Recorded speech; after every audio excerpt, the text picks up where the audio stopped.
ઓમ શ્રી ગણેશાય નમઃ. જય શ્રી કૃષ્ણ મિત્રો. પવિત્ર નવરાત્રિ ચાલી રહી છે અને આ નવરાત્રિમાં આપણે સાંભળી રહ્યા છીએ શ્રીમદ દેવી ભાગવત પુરાણ. તો પૂરા ધ્યાનથી મનથી સાંભળજો. વિડીયો સારો લાગે તો લાઈક અને શેર પણ જરૂર કરજો. કમેન્ટ બોક્સમાં જય માતાજીનું નામ પણ જરૂર લખજો. ચેનલને સબસ્ક્રાઈબ કરવાનું મિત્રો ભૂલશો નહીં. અત્યાર સુધીના આપણે 3 સ્કંદ સાંભળી લીધા. કુલ 12 સ્કંદ છે શ્રીમદ દેવી ભાગવતમાં. આપણે સંપૂર્ણ સ્કંદ મૂકીએ છીએ વિડીયોમાં. તો આજે હું ચોથો સ્કંદ મૂકવા જઈ રહી છું. યા દેવી સર્વભૂતેષુ માનવ દુર્ગા રૂપેણ સંસ્થિતા નમસ્તશ્યે નમસ્તશ્યે નમસ્તશ્યે નમો નમઃ. સ્કંદ ચોથો. રાજન, બ્રહ્માના હૃદયથી ઉત્પન્ન થયેલા બ્રહ્માપુત્ર ધર્મ હતા. સત્ય ધર્મનું પાલન કરવાવાળા ધર્મ દ્વારા વૈદિક ધર્મનું નિરંતર પાલન થઈ રહ્યું હતું. એ મહાત્મા ધર્મ સાથે દક્ષ પ્રજાપતિએ પોતાની 10 કન્યાઓના વિવાહ કર્યા. સત્યવ્રત ધારી ધર્મથી ઘણા પુત્રો થયા. તેઓના નામ હરિ, કૃષ્ણ, નર અને નારાયણ એવા રાખ્યા. એમના હરિ અને કૃષ્ણએ યોગા અભ્યાસ કર્યા. ત્યારે નર અને નારાયણ હિમાલય ઉપર જઈ ત્યાં તપ કરવા લાગ્યા અને બધા તપસ્વીઓના મુખ્ય તપસ્વી ગણવા લાગ્યા. બ્રહ્મનું ચિંતન જ તેમનું સર્વસ્વ થઈ પડ્યું હતું. તેઓ ભગવાન શ્રી હરિના વંશાવતાર એવા હરિ અને નારાયણે પૂરા 1000 વર્ષ સુધી ગંગા તટ પર તપ કર્યું. તેઓએ તમામ સિદ્ધિઓ પ્રાપ્ત કરી ચૂક્યા હતા. આથી ઇન્દ્રને ઈર્ષા થઈ. તેણે વિચાર્યું કે જો મારું ઇન્દ્રાસન લઈ લેશે તો. આ ઈર્ષા ભાવનાને લઈને ઇન્દ્રએ તેમના તપોભંગ કરવાને માટે નર નારાયણને કહેવા લાગ્યા, હે ધર્મનંદન, તમારે શેની ઈચ્છા છે? તમારે જે જોઈએ તે માંગી લ્યો. હું તમને વરદાન આપવા માંગુ છું. તેનું કહેવું સાંભળવા છતાં તે હરિનારાયણે તેને કોઈ જવાબ આપ્યો નહીં. આથી પોતાની મોહિની વિદ્યાથી સિંહ, વાઘ જેવા અત્યંત ભયંકર જંગલી પ્રાણીઓ ઉત્પન્ન કર્યા અને નરનારાયણને ઇન્દ્રએ ભય પાડવા માટે એવી ચેષ્ટા કરી. આનાથી કોઈ ફરક નહીં પડવાથી ઇન્દ્રને કામ અને વસંત ઋતુને બોલાવી.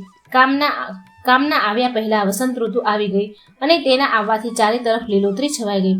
પક્ષીઓ પોતાના મધુર સ્વરે ગીત ગાવા લાગ્યા. અપ્સરાઓ તેના મધુર સંગીત, કોયલના ટહુકારા અને ભ્રમર ગુંજન સાંભળીને નરનારાયણની ઇન્દ્રિયો તેમના વશની બહાર જવા લાગી. રંભા અને તિલોત્તમાએ તેમનો પ્રભાવ બતાવવા લાગી. આથી નર નારાયણ તપનો ભંગ થયો અને નેત્રો ખુલી ગયા. ત્યારે તેમણે ત્યાં ઘણી અપ્સરાઓ જોઈ. એટલે તેમણે કામદેવની આવી સેના જોઈને નવાઈ લાગી.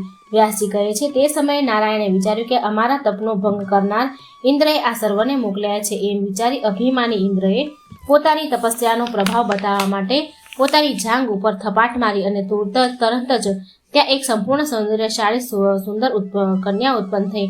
તે સ્ત્રી ઉર્વશી ઇન્દ્ર સાથે જે કોઈ અપ્સરાઓ હતી તેવી અને તેટલી જ અપ્સરાઓ મુનિઓએ ત્યાં ઉત્પન્ન કરી દીધી. ઇન્દ્ર અને કામદેવ સાથે આવેલી બધી 100 અપ્સરાઓએ ભાવપૂર્વક નરનારાયણની મુનિને 2 હાથ પ્રણામ કરી કહેવા લાગી, હે મુનિ, અમે એમ મૂર્ખ સ્ત્રીઓ છીએ. અમને આપના તપની મહિમાનો, અમે આપની ધૈર્ય જોઈને અમે પ્રભાવિત થઈ ગયા છીએ. અમે જાણી ગયા છીએ કે આપ ભગવાન શ્રી હરિના જ અંશ અવતાર છો. અમે આપનો અપરાધ કર્યો છે. હે મુનિ, અમે બધી અપ્સરાઓ ઇન્દ્રના કોઈ સત્કાર્યના સહયોગે જ એમને સહાયતાના રૂપમાં અમારું આવું થયું હતું. અમે આપણો અપરાધ કર્યો છે. તમે ક્ષમા કરો અમને. તેમ છતાં આપે અમારા ઉપર ક્રોધિત થવાને બદલે શાંતચિત્ત રહ્યા છો. તે તો સર્વ વિચિત્રતા કે વિવેકશીલ મહાનુભવો પોતાના તપોબળનો કોઈ તુચ્છ એવો શ્રાપ વ્યય નથી કરતા. વ્યાસજી કહે છે, આ પ્રમાણે અપ્સરાઓએ નમ્રતાપૂર્વક પ્રણામ કરી તેની મુનિ નર અને નારાયણને કામ, ક્રોધ, લોભ ઉપર તેનો વિજય પ્રાપ્ત કરી ચૂક્યા હતા. તેથી શાંત રહી અપ્સરાઓને કહેવા લાગ્યા, ઠીક છે, તમે વરદાન માંગી લ્યો. અમે તમારા ઉપર પ્રસન્ન થયા છીએ. તમે સૌ ઉર્વશીને લઈને સ્વર્ગ જાઓ. આ બાળા હું તમને ભેટ કરું છું. મુનિઓની પ્રસન્નતા જોઈને અપ્સરાઓ કહેવા લાગી, મુનિરાજ, આપ અમોને વરદાન આપવા કહ્યું છે એટલે અમે આપની પાસે વરદાનમાં અમારી ઈચ્છા જણાવીએ છીએ. આપ અમને આપની પત્ની બનાવો, જેથી કરીને હે દેવેશ્વર અમને આપની સેવા કરવાનો મોકો મળે. અપ્સરાઓનું કહેવું સાંભળી નરનારાયણ કહેવા લાગે, અપ્સરાઓ, અમે અહીંયા 1000 વર્ષ સુધી તપ કર્યું છે અને અમે કામ, ક્રોધને વશ કરી લીધા છે. માટે કરીને અમે અમારા તપોબળને ફરીથી માંગણીથી નષ્ટ કરવા નથી માંગતા. કામ સુખ માટે અમારી લેશ માત્ર ઈચ્છા નથી, કારણ આથી સાત્વિક સુખનો નાશ થઈ જાય છે. આવા ક્ષણિક સુખને માટે કયો બુદ્ધિમાન પુરુષ પોતાના મનને પ્રવૃત્ત કરી શકે છે? અપ્સરાઓ મુનિને કહેવું સાંભળી કહેવા લાગી, હે મુનિવર, શબ્દ આદિ 5 ગુણો વચ્ચે સ્પર્શ આવે છે અને આ જ સ્પર્શથી થતું સુખ જ સર્વોત્તમ કહેવાય છે. એટલા માટે આપ અમને સ્પર્શ સુખ આપવાને માટે વચનબદ્ધ થાઓ. ત્યાર પછી આપ ગંધમાદન પર્વત પર વિચરણ કરો. નરનારાયણની ચર્ચા, ચ્વયન ઋષિ પ્રહલાદની ચર્ચા, પ્રહલાદ અને મુનિઓનું યુદ્ધ. વ્યાસજી કહે છે, ધર્મનંદન પ્રતાપી નારાયણ વિચારવા લાગ્યા કે અપ્સરાઓએ આવું વચન માંગ્યું, હવે શું કરું? મારા અહંકારથી જ આ પરિસ્થિતિ સર્જાય છે. હે મહાત્માઓ કહે છે કે અહંકાર જ આ સમગ્ર સંસારનું કારણ છે. મેં જ્યારે અપ્સરાઓની સાથે વાત કરી ત્યારે ધર્મનો દુરુપયોગ નથી, મારી શક્તિથી બીજી અપ્સરાઓનું સર્જન કર્યું. હવે શું કરું? માટે એ જ સમયે જ અહંકારનો ત્યાગ કરી અને ક્રોધ કરીને આ સ્ત્રીઓનો ત્યાગ કરવો જોઈતો હતો. વ્યાસજી જન્મેજયને કહેવા લાગ્યા, જન્મેજય મુનિવરે આવો વિચાર કરી પ્રવૃત્ત થવા તૈયાર થયા. ત્યારે વળી પાછું એમને થયું, ક્રોધ પણ મોટામાં મોટો શત્રુ છે. કામ લોભથી પણ વધારે ક્રોધ ભયાનક છે. ક્રોધ જ મનુષ્યને વિચાર અને વિવેક ભૂલવાડે છે. ક્રોધ કરનાર મનુષ્ય પહેલા પોતાને જ બાળે છે.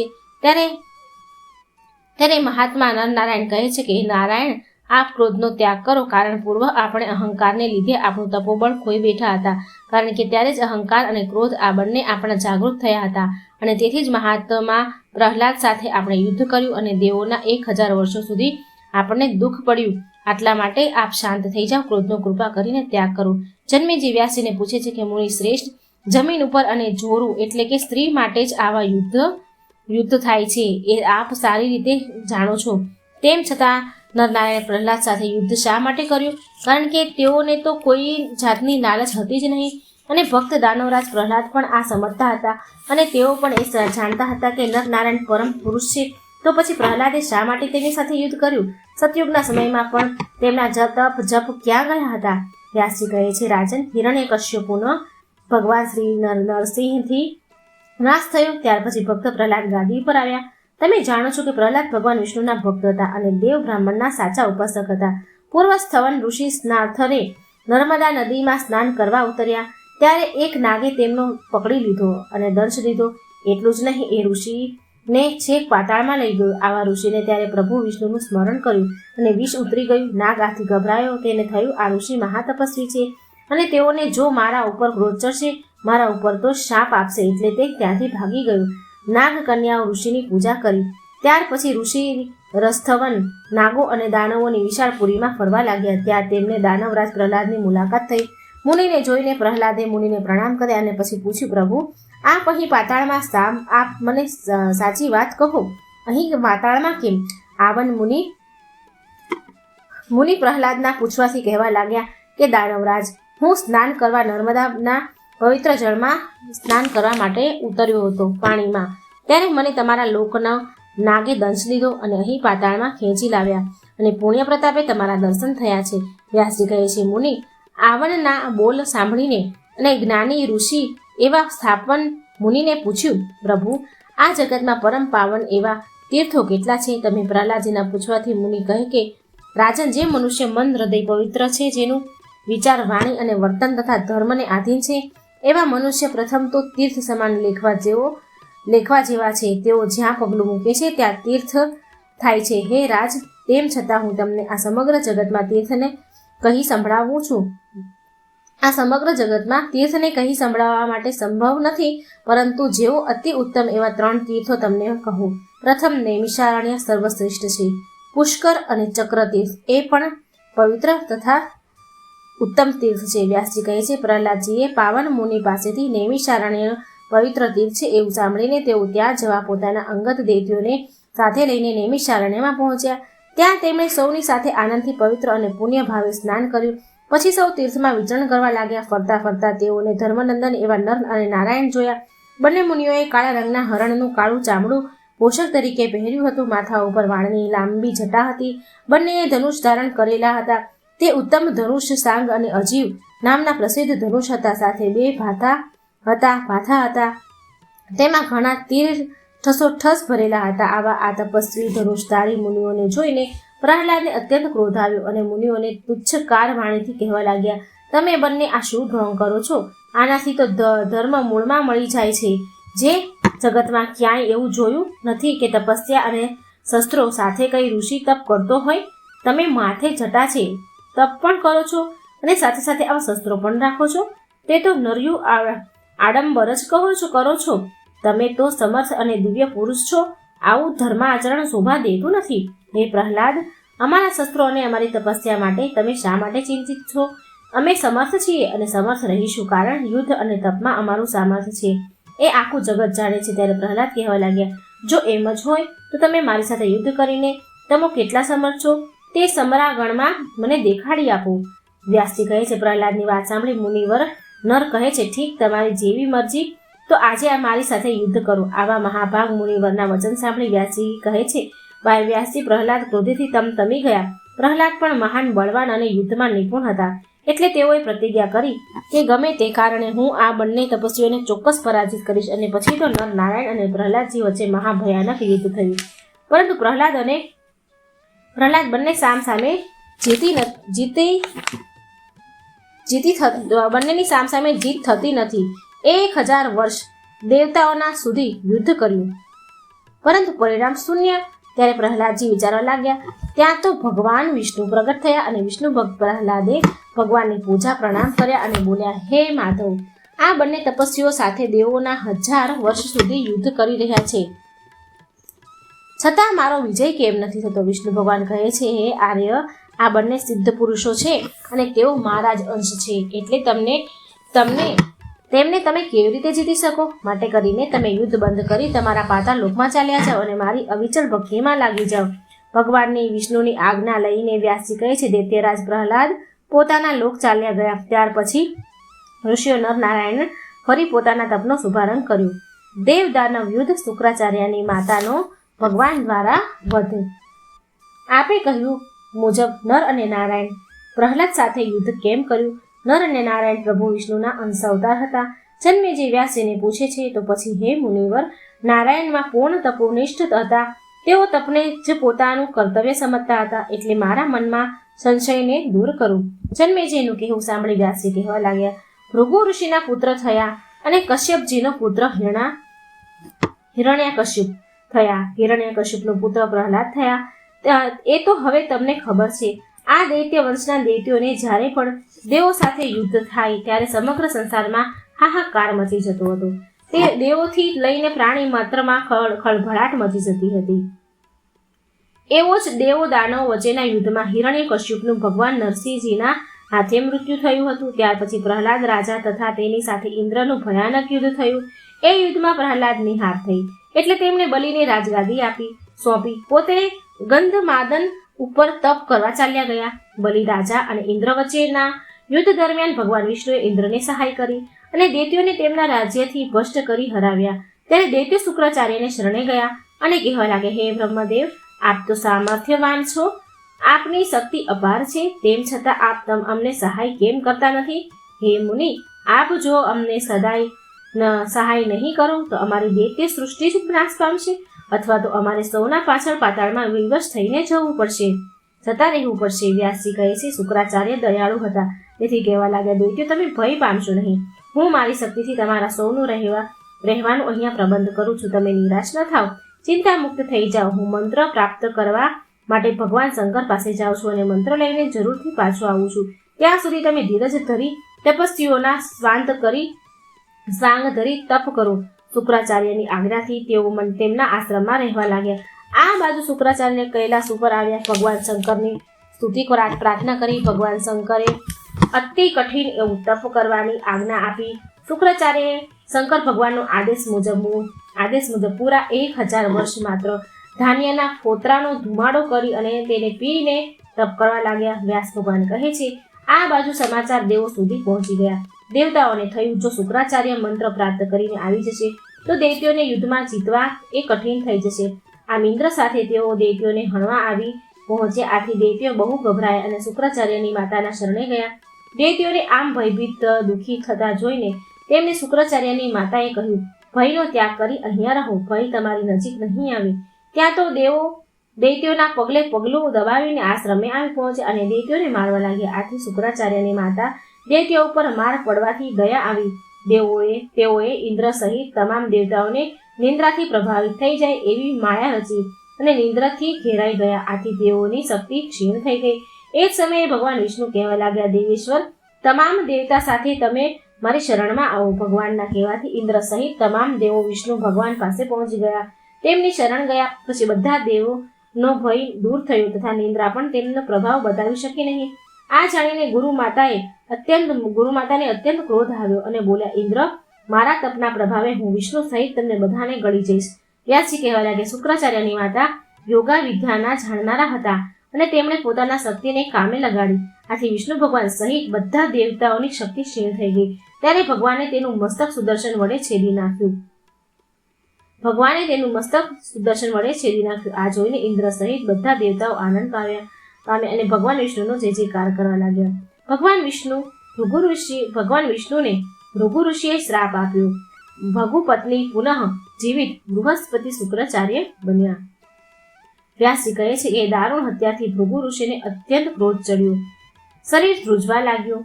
તેમને અસીમ દુઃખ થયું, કારણ કે શુક્રાચાર્યની માતા જ ભૃગુ ઋષિની પત્ની થાય.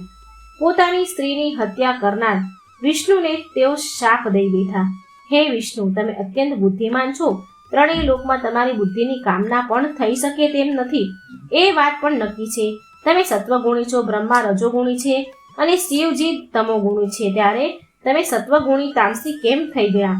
તમારું આ કર્મ પાપ કર્મ છે અને પાપ કર્મ જાણનારા તમે પાપ કરી બેઠા. તમે ઇન્દ્રના હિતમાં મારી પત્નીની હત્યા કરી નાખી. હે વિષ્ણુ, હું તમને શ્રાપ આપું છું કે તમારે મૃત્યુલોકમાં જઈ તમારે ઘણા બધા અવતારો લેવા પડશે અને ગર્ભવાસનું દુઃખ ભોગવવું પડશે. વ્યાસજી કહે છે, કરેલા પાપ અને ભૃગુ ઋષિનો શ્રાપ આ બંનેને લઈને ભગવાન વિષ્ણુને જ્યારે ધર્મની હાનિ થાય, વ્યક્તિઓનો ત્રાસ વધી જાય છે, પૃથ્વી અને દેવોને ત્રાસ થાય છે, ત્યારે અવતાર ધારણ કરવું પડે છે અને મનુષ્ય રૂપે જગતનું, ધરતીનું અને દેવોનું કલ્યાણ કરવું પડે છે.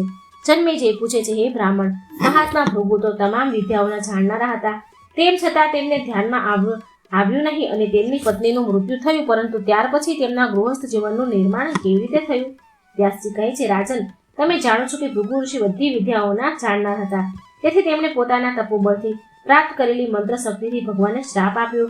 બાદમાં હાથમાં જળ લઈ મંત્ર શક્તિનો પ્રયોગ કરી તેમની પત્ની ઉપર હાથમાં રહેલા મંત્ર સિદ્ધ કરેલા જળાંજલિમાંનું જળ છાંટ્યું અને તેમના પત્નીનું મસ્તક ધડ ઉપર જોડતા જીવિત થઈ ગયા. હે જન્મેજી, શુક્રાચાર્ય મંત્ર પ્રાપ્ત કરવા માટે અતિ કઠિન તપ કરી રહ્યા છે. આથી ઇન્દ્ર ગભરાયા. વ્યાસજી કહે ત્યારે તેને પોતાની પુત્રી જયંતીને કહ્યું, પુત્રી, તું અત્યારે શુક્રાચાર્ય તપ કરી રહ્યા છે ત્યાં તેમની પાસે જા. હે કલ્યાણી, હું તને શુક્રાચાર્યની સેવા કરવા માટે સોંપું છું. તે મારા માટે કલ્યાણ થશે. માટે કરીને તું અત્યંત નિષ્ઠાપૂર્વક તેમની સેવા કર અને તારે વશ કરી લે. આમ ઇન્દ્રના કહેવાથી જયંતી શુક્રાચાર્યની સેવા કરવા લાગી. મનમાં કોઈ કામભાવ રાખ્યા સિવાયની સેવા તેણે પૂરા 1000 વર્ષ સુધી કરી. તપસ્યા પૂર્ણ થતા શુક્રાચાર્યને પૂછ્યું કે હે સુંદરી, તું કોણ છે? કોની પુત્રી થાય? મારી સેવા કરીને તું શું ઈચ્છે છે? ત્યારે જયંતી કહેવા લાગી, હે મુનિવર રાજ, હું ઇન્દ્રની પુત્રી જયંતી છું અને તેમણે આપની સેવામાં મને સમર્પિત કરી છે. મારી સેવાથી આપ પ્રસન્ન થયા હોવ તો મારો સ્વીકાર કરી મારા મનોરથ પૂર્ણ કરો. વ્યાસજી કહે છે, જયંતીનું આવું સત્ય ભાષણ સાંભળીને શુક્રાચાર્યજી અતિ પ્રસન્ન થયા અને જયંતીનો હાથ પકડી પોતાના આશ્રમે જઈ ત્યાં બંને સાથે રહેવા લાગ્યા. ત્યારે તેઓ ગુરુ આશ્રમે આવ્યા, પરંતુ ગુરુ શુક્રાચાર્યને આશ્રમમાં જોયા નહીં. એ જ સમયે ઇન્દ્રએ બૃહસ્પતિને વિનંતી કરી કે તમે શુક્રાચાર્યના રૂપે જાઓ અને તેમની ગેરહાજરીમાં દૈત્યોના ગુરુ બની તેમને તમારી માયાના પ્રભાવે ભરમાવો. ઇન્દ્રના કહેવાથી બૃહસ્પતિ શુક્રાચાર્યના આશ્રમે રાક્ષસો પાસે ગયા. પોતાના ગુરુને જોઈને રાક્ષસો આનંદમાં આવી ગયા. કહેવા લાગે, ગુરુદેવ, આપ અમને મંત્ર શીખો. દૈત્યોને એ ખબર ન પડી કે ખરેખર આ દેખાય છે તો ગુરુ, આ દેખાય તો છે તે ગુરુ નથી, કારણ કે જે દેખાય છે ગુરુ નથી, કારણ કે તેઓ બૃહસ્પતિની માયાને વશ થઈ ગયા હતા. વ્યાસજી કહે છે, રાજન, માયારૂપી શુક્રાચાર્ય જે ખરેખર બૃહસ્પતિ હતા, તેઓ દૈત્યોને મંત્ર વિદ્યા શીખવા માટે શુક્રાચાર્ય રૂપી બૃહસ્પતિને શરણે ગયા. એ જ સમયે મૂળ શુક્રાચાર્યજીએ જયંતીને વચન આપ્યા પ્રમાણે 10 વર્ષ પૂર્ણ કરી જયંતીના મનોરથ પૂર્ણ થયા. તેની રજા લઈ દૈત્યો પાસે જવા રવાના થયા અને ત્યાં જોયું તો કોઈ શુક્રાચાર્ય તો દૈત્યોને ભરમાવી રહ્યા છે. તેમણે પોતાની શક્તિથી જાણી લીધું કે એ તો બૃહસ્પતિ છે. આથી દૈત્યો પાસે જઈને કહેવા લાગ્યા, યજમાન, દૈત્યો, તમે આ કોણ છે આ તે જાણો છો? તે માયા રૂપે માયાવી છે અને તેમને તેમને તેની માયા વશ કરી ગેરમાર્ગ દોરનારા આ બૃહસ્પતિ છે. ત્યારે દૈત્યો ફારા પરથી બંને શુક્રાચાર્યનું જોવા લાગ્યા. મૂળ શુક્રાચાર્ય કહેવા લાગ્યા, મૂર્ખ દૈત્યો, આ બૃહસ્પતિની માયાથી મારું રૂપ લઈ ઇન્દ્રને દેવોનું કાર્ય સિદ્ધ થાય તે માટે તમને ગેરમાર્ગે દોરવીએ મોકલ્યા છે. દૈત્યો અસમંજસમાં પડી ગયા. ત્યારે શુક્રાચાર્યના રૂપે બૃહસ્પતિ કહેવા લાગ્યા, આ બૃહસ્પતિ તમને ઠગી રહ્યા છે. તમે સૌ એમની વાતોમાં આવી ઠગાશો નહીં, કારણ તમને ઠગવા માટે જ તેણે તમારું રૂપ લીધું છે. મેં મનોમન નક્કી કર્યું છે, તેમને અવશ્ય પારિજાત કરીશ. શુક્રાચાર્યના રૂપમાં રહેલા બૃહસ્પતિ વાત સાંભળી દૈત્યોના મનને પૂર્ણ વિશ્વાસ થઈ ગયો કે આ જ ગુરુદેવ શુક્રાચાર્ય છે. આથી અસ્તર શુક્રાચાર્યને કહેવા લાગ્યા, આ જ અમારા ગુરુ શુક્રાચાર્ય છે. એમના દ્વારા જ અમને સદબુદ્ધિ પ્રાપ્ત થઈ છે, એટલે તમે ચાલ્યા જાઓ. દૈત્યોના સમય વિપરીત હોવાથી તેઓ મૂળ શુક્રાચાર્યનું કહેવા માનવા લાગ્યા અને તેમનું અપમાન કર્યું. પોતાના દૈત્યો દ્વારા તિરસ્કાર થયો જાણીને શુક્રાચાર્યને દૈત્યો પર ક્રોધ ચડ્યો. તેઓએ શાપ આપ્યો, તમને ઘણું સમજાવ્યા છતાં તમે માન્યા નહીં. ઉલટાના તમે મારો તિરસ્કાર કર્યો. જાઓ, હું તમને શ્રાપ આપું છું કે તમારા ઉપર મહાન સંકટ આવી પડશે. હવે તમારો પરાજય નક્કી છે. વ્યાસજી કહે છે, આમ શુક્રાચાર્યએ ક્રોધમાં ને ક્રોધમાં ત્યાંથી ચાલ્યા ગયા. દૈત્યોને પોતાના ગુરુ તરફથી શાપ મળ્યો જાણીને પોતાનું કાર્ય સિદ્ધ કરી બૃહસ્પતિ પણ ત્યાંથી ચાલ્યા ગયા અને ઇન્દ્ર પાસે જઈને કહેવા લાગ્યા કે મેં મારું કાર્ય સિદ્ધ કરી દીધું છે. શુક્રાચાર્યએ તેમના યજમાન દૈત્યોને શ્રાપ આપ્યો. હવે તે સાવ નિરાધાર છે, માટે કરીને તમે સૌ યુદ્ધની તૈયારી કરી દૈત્યો પાસે પહોંચી જાઓ. દેવતાઓ અતિ પ્રસન્ન થઈ શસ્ત્રો સજી દૈત્યો સાથે યુદ્ધ કરવા લાગ્યા. દૈત્યો શુક્રાચાર્યને કેમ પ્રસન્ન કરવા તેનો વિચાર કરવા લાગ્યા અને શુક્રાચાર્યના ચરણમાં નતમસ્તક ઊભા રહ્યા. ત્યારે શુક્રાચાર્ય ક્રોધ કરી કહેવા લાગ્યા, યજમાનો, તમને મેં ઘણા સમજાવ્યા, પરંતુ સમજવાને બદલે તમે મારો તિરસ્કાર કર્યો. મેં તમારા હિતમાં તમને સમજાવવા છતાં પણ તમે મારો અનાદર કર્યો છે. વ્યાસજી કહે છે, એ સમયે પ્રહલાદજી તેમના ચરણ પકડી પ્રાર્થના કરી ક્ષમા કરવા માંગવા લાગ્યા. શુક્રાચાર્યએ પોતાની દિવ્ય દ્રષ્ટિથી તમામ બીના જાણી લીધું. પછી પ્રસન્ન થઈ કહેવા લાગ્યા, દૈત્યો, તમે મારા યજમાન છો, તમે કોઈથી ડરો નહીં, તેમજ પાતાળમાં ન જાઓ. મારી મંત્ર વિદ્યાથી તમારું હું સદા રક્ષણ કરીશ. દેવોનું દાનવો સાથે યુદ્ધ. વ્યાસજી કહેવા લાગ્યા, શુક્રાચાર્ય એક મહાન પુરુષ હતા. એમની વાત સાંભળી દાનેશ્વર પ્રહલાદને અપાર આનંદ થયો. દેવો અત્યંત બળવાન છે એ વાતને તેઓ સારી રીતે સમજતા, એટલે તેમણે દૈત્યોને કહ્યું, કદાચ દેવો સાથે યુદ્ધ થાય, આપણે યુદ્ધ કરીએ, તેમ છતાં આપણો વિજય ન થાય તો તમારો વિચાર શું છે? યુદ્ધ કરું કે ન કરું? ત્યારે યુદ્ધ જવરથી પીડાતા દાનવોએ પ્રહલાદજીની વાત સાંભળી કહ્યું, યુદ્ધ કરવું તે જ બરાબર છે. દેવો એટલે કોણ? દેવો શું છે તે અમે જાણતા નથી. બસ યુદ્ધ જ અનિવાર્ય છે અને અમે એમ કરીશું જ. આપ બુદ્ધિ છો, બળવાન છો, દૈત્યવર, તમે બધી વાત સારી રીતે જાણો છો, માટે કરીને તમે માત્ર અમારો સાથ દો, અમારી સાથે રહો. હે રાજન, વ્યાસજી કહેવા લાગ્યા, પ્રહલાદજીમાં શત્રુને મારવાની પ્રબળ શક્તિ હતી. દાનવોથી ઉશ્કેરાયેલા પ્રહલાદજી તેમના સેનાપતિ બની દેવતાઓને લલકારવા લાગ્યા. આથી દેવો અને દાનવો વચ્ચે મહાભયાનક યુદ્ધ છેડાયું. ઇન્દ્ર અને પ્રહલાદ વચ્ચે ઘોર યુદ્ધ થવા લાગ્યું અને 100 વર્ષ સુધી બંને વચ્ચે યુદ્ધ ચાલ્યું અને પ્રહલાદનો વિજય થયો. ત્યારે બૃહસ્પતિએ ઇન્દ્રને કહ્યું, મહાદેવી તમામ દુઃખો દૂર કરનારી છે. ઇન્દ્રની સ્તુતિથી વ્યાસજી કહે છે, તરત જ સિંહની સવારી પ્રગટ થયા. શંખ, ચક્ર, ગદા, પદ્ય ચારે ભુજાઓ ધારણ કરેલ મહાદેવી કહેવા લાગ્યા, દેવતાઓ, તમે ભય ન પામો, હું અવશ્ય તમારું કલ્યાણ થાય તેમ કરીશ. મા જગદંબાની આવું આશ્વાસન ભરી વાત સાંભળીને ઇન્દ્રએ સ્તુતિ કરી. માતાને કહેવા લાગ્યા, હે મહાદેવી, આપ તો કલ્યાણકારી છો. આપે સમગ્ર જગતના હિતની ખેવના જ કરી છે. આપ જગત માતા છો. હે દેવી, 3 અને અગ્નિક્ષેત્ર સક્ષંક તમારા રૂપ મહાયજ્ઞ છે. દીવાની જ્યોતિ રેખા સમાન આપ પ્રકાશમાન છો. આપે જેને સાથ આપ્યો, કૃપા કરી હું માનું છું કે તે સૌએ તમારી આરાધના કરી હશે. વ્યાસજી કહે છે, ત્યાર પછી હે મહારાજન, પરોપકારના રહસ્યને જાણવાવાળા પ્રહલાદજી પોતે વિષ્ણુ ભક્ત હોવા છતાં હતા. તેઓએ દેવીની પ્રણામ કરી સ્તુતિ કરી કહેવા લાગ્યા, હે જગદંબે, અમે સૌ દાનવો આપના શરણે આવ્યા છીએ. મહાદેવી, આપ હવે અમારી પર કૃપા કરો કે ત્યાગ કરો. આપ તો જગતભરમાં શાસક છો. પ્રહલાદે દેવીની સ્તુતિ કરી દેવીને આ પ્રમાણે કહ્યું. ત્યારે દેવી ભગવતીએ પ્રહલાદને આજ્ઞા કરી કે દાનવરાજ, તમે તમારા દૈત્યોને લઈને પોતાના પાતાળ લોકમાં ચાલ્યા જાઓ અને ત્યાં ત્યાં જ રહો. વ્યાસજી કહે છે, ભગવતીના વચન સાંભળી તમામ દેવીઓએ દેવીનું અનુમોદન કર્યું. દેવીના ઘૂંટણો પર મસ્તક નમાવી પાટા તરફ ચાલી ગયા. એમનું એટલું આશ્વાસન ન હતું કે દેવી આપણું રક્ષણ કરશે. ત્યાર પછી ભગવતી અનંત ધારણ થઈ ગયા, અંતર્ધ્યાન થઈ ગયા. દેવો અને દાનવોને વૈરભાવનો પરિત્યાગ થયો. દાનવો પાતાળ વિષ અને દેવો સ્વર્ગ વિશે ચાલવા લાગ્યા, સ્વર્ગ જવા લાગ્યા, અને ત્યાર પછી દેવ દાનવો શાંતિથી રહેવા લાગ્યા. વ્યાસજી કહે છે, જેઓ આ પરમ પાવન એવું ઉપાખ્યાન છે, જે કહે છે કે જે સાંભળે છે તે બળભાગી છે તથા સંપૂર્ણ દુઃખોથી છુટકારો મેળવીને પરમ પદને અધિકારી થાય છે, તે બહુ ભાગ્યશાળી છે. વ્યાસજી દ્વારા ભગવાનના અવતરણોનું વર્ણન.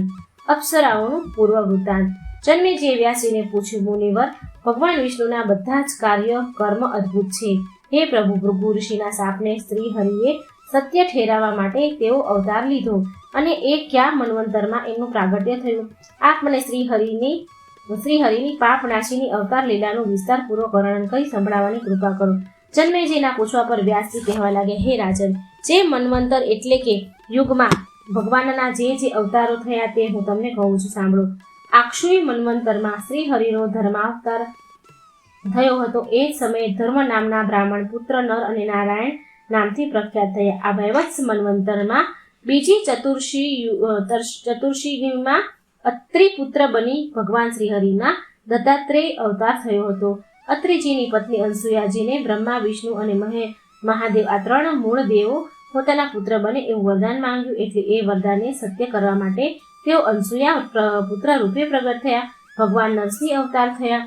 ત્રેતા યુગમાં ભગવાને વામન અવતારે પ્રગટ થયા. બલિરાજાને શિક્ષા કરી પૃથ્વીને પવિત્ર કરી. 49માં ત્રેતા યુગમાં પરશુરામ અવતાર થયા. તે સમયે જમદગ્નિના પુત્ર રૂપે પધાર્યા હતા. રાજેન્દ્ર ત્રેતા યુગમાં પ્રભુ રામ તરીકે પ્રગટ થયા, અને શ્રી હરિના અંશા અવતાર નર અને નારાયણ પૃથ્વી પર પ્રગટ થયા હતા. અને 28માં દ્વાપર યુગમાં નર અર્જુન રૂપે પ્રગટ થયા, અને નારાયણ શ્રી કૃષ્ણ ભગવાનને પૃથ્વીનો ભાર હળવો કરવા માટે જ મૃત્યુલોકમાં પધાર્યા હતા. આ પ્રમાણે તમામ યુગોમાં ભગવાનના અવતારો દેવો પૃથ્વી માનવોના કલ્યાણ માટે પ્રકૃતિના આદેશથી થયા હતા, કારણ કે સમસ્ત બ્રહ્માંડ ત્રણેય લોક મહાદેવી ભગવતીને આધીન છે.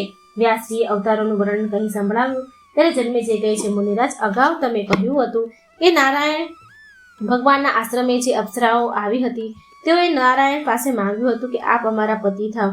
તેમની આવી માંગથી નારાયણને સો પ્રતિભાવ આપેલો, એટલે કે તેમણે શું કર્યું? જન્મેજયના પૂછવાથી વ્યાસજી આનંદપૂર્વક કહે છે, રાજન, જ્યારે અપ્સરાએ નર નારાયણ પાસે આવું માંગ્યું ત્યારે તેઓ શાપ આપવા તત્પર થઈ ગયા. એ સમયે નરે તેમને રોક્યા અને સમજાવ્યા. ત્યારે નારાયણ ક્રોધ રહિત થયા અને અપ્સરાઓને કહેવા લાગે કે અમે બે ભાઈઓ અમારું સમગ્ર જીવન બ્રહ્મચર્ય વ્રતનું પાલન કરવાનું વ્રત તપ લીધું છે, માટે કરીને તમે સૌ તમારા સ્થાને સ્વર્ગ લોકે જાઓ, પરંતુ તમને મારું વચન છે કે પૃથ્વી પર હું અવતરીશ ત્યારે જરૂરથી તમને પત્ની તરીકે સ્વીકાર કરીશ. 28માં દ્વાપરમાં પૃથ્વી ઉપર હું અવતરીશ ત્યારે તમને હું પતિ તરીકે મળીશ. નારાયણે આવું કહ્યું એટલે અપ્સરાઓ ગદગદી થઈ ગઈ, સ્વર્ગ વિશે ચાલી ગઈ. ત્યાં જઈને ઇન્દ્રને તમામ હકીકત કહી જણાવી. ઇન્દ્રએ નારાયણની નમ્રતા અને તપોબળની પ્રશંસા કરી. અહીં નર નારાયણ પાછા તપ ધ્યાનમાં પ્રવૃત્ત થઈ ગયા. હે રાજન, આ એ જ નારાયણ નર નારાયણ ભૃગુ ઋષિનો શાપ યથાર્થ કરવાની માટે ધરા ઉપર શ્રી કૃષ્ણ અને અર્જુનના રૂપે અવતર્યા, અને ધરતીનો ભાર ઉતારવા કુરુક્ષેત્રનું યુદ્ધ થયું. બધા અવતારોની સાથે શ્રી કૃષ્ણ અવતારની કથા વિસ્તારથી વ્યાસજીના મુખેથી સાંભળી રાજા જન્મેજયના તમામ સંદેહનું શમન થયું, અને વ્યાસજીને કહેવા લાગ્યા, પ્રભુ, આપ હવે મને શ્રી કૃષ્ણ અવતારની કથા વિસ્તારથી કહો. શ્રી કૃષ્ણ અવતાર દેવી મહિમા. વ્યાસજી કહે છે કે હે જન્મેજય, દેવી ભગવતીએ આ ધરા પૃથ્વીનો ભાર ઉતારવાને માટે અવતારો થયા. તેઓ માત્ર નિમિત્ત જ હતું. એટલે યોગમાયાએ દેવોને કહ્યું, તમે સૌ તમારી પત્નીઓ સાથે ધરાતલ પર પધારો. મેં પહેલાથી જ વિચારી રાખ્યું હતું કે મૂર્ખ અને દુષ્ટ એવા તમામ રાજાઓનો નાશ કરી નાખો. જરાસંઘ પ્રભૃતિ એવા તમામનો નાશ થઈ જશે. માટે કરીને તમે સૌ ગોકુળમાં તમારી પત્નીઓ સાથે જન્મ લો.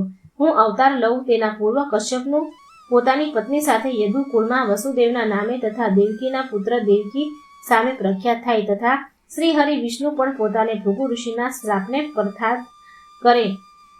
પરથાત કરવા પોતાના અંશ દ્વારા વસુદેવ પુત્ર તરીકે પ્રગટ થાય, અને હું પણ ગોકુળમાં યશોદાના ઉદરેથી પ્રગટ થઈશ. હે દેવતાઓ, મારા થકી તમારા બધા કાર્ય સિદ્ધ થશે. વિષ્ણુનો અવતાર કંસના કારાગારમાં થશે, ત્યારે હું તેને ગોકુળ મોકલીને વ્યવસ્થા કરીશ. આમ હે રાજન, દેવીએ દુષ્ટ રાજાઓનો નાશ કરી ધરતીનો ભાર હળવો કરવા વિષ્ણુ સહિત સૌને પોતાને મળેલા શાપનું સમાપન કરવાને માટે જન્મ લેવાનું કહ્યું. ત્યારે વરુણના શાપથી યદુકુળમાં સુરસેનના બીજા પુત્ર રૂપે કશ્યપજી આવ્યા. ત્યારે તેમને નામ વસુદેવ થયું. એ જ સમયે મથુરાના રાજા ઉગ્રસેન હતા. તેમના પુત્રોમાંથી સૌથી મોટો કંસ હતો. વરુણે કશ્યપજીના પત્ની અદિતિને પણ એ જ શ્રાપ આપેલો હતો. તેથી તેઓ દેવકના પુત્રી રૂપે પ્રગટ થયા. તેમનું નામ દેવકી થયું. આ દેવકીનો વિવાહ દેવ વસુદેવ સાથે કર્યા અને માતાજીની ઈચ્છા આ દેવકી અને વસુદેવને ત્યાં શ્રી હરિ વિષ્ણુ ભગવાને પોતાના અંશ રૂપે પુત્ર થઈ પ્રગટ થયા. ત્યારે એમનું નામ શ્રી કૃષ્ણ રાખવામાં આવ્યું અને શ્રી કૃષ્ણએ ગોકુળમાં અનેક લીલાઓ કરી. ત્યાર પછી કંસ તથા બીજા દુષ્ટ અને મૂર્ખ રાક્ષસોનો વધ કર્યો અને ધરતીને તેઓના ત્રાસમાંથી મુક્ત કરી. તેઓ ત્યાર પછી દ્વારકાપુરી નામની નગરી વસાવી. શ્રીમદ ભાગવતનો આ ચોથો સ્કંદ અહીં સમાપ્ત થાય છે. બોલો માં ભગવતી અંબાની જય, માં દુર્ગાની જય, શિવ શક્તિની જય. મિત્રો, આ સ્કંદ ચોથો હતો. તમને વિડીયો સારો લાગે તો લાઈક કરજો, શેર કરજો. બને એટલું ભાગવત, આ શ્રીમદ ભાગવત છે, દેવી પુરાણ છે, એ તમે શેર કરજો, જેથી બીજા લોકોને પણ સાંભળવાનો અવસર મળે, આપણને પુણ્ય પ્રદાન થાય. કમેન્ટ બોક્સમાં માતાજીનું નામ લખજો અને સબસ્ક્રાઈબ કરજો ચેનલ. જય શ્રી કૃષ્ણ. રાધે રાધે. Thank you.